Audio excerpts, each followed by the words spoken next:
Rudi kwangu na injili yangu ya kuunga mkono maisha ya upendo kwa maisha yaliyozaliwa na yasiyozaliwa kwa usawa.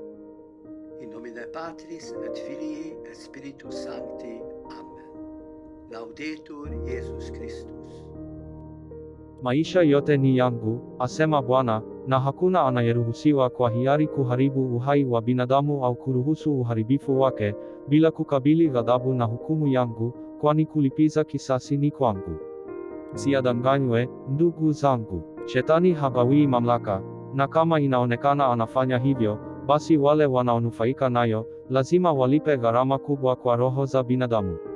Veritatis Missio haina mamlaka rasmi ya kurekebisha katekisimu, ambayo baada ya karne ya nne ilibadilisha tafsiri ya shetani na wapagani ya neno ugilindaji kwa ajili ya Wakristo. Kwa kweli, neno hili linaelezea tendo la hisia za mwili lisilotambuliwa akilini, ambalo ni la kawaida kwa wanyama wote ili kuepuka au kuelekeza hatari kando, lakini sasa si tu kwamba limekuwa kisingizio cha uongo kwa ghasia zote duniani, bali pia limekuwa mtego wa kifo kwa roho nyingi sana za wanadamu.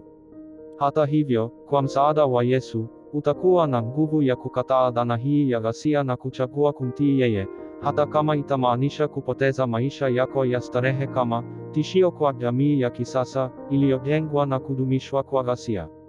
Moyo mtakatifu wa Yesu na moyo usio na dhambi wa Bikira Maria watubariki na kutulinda. Amen.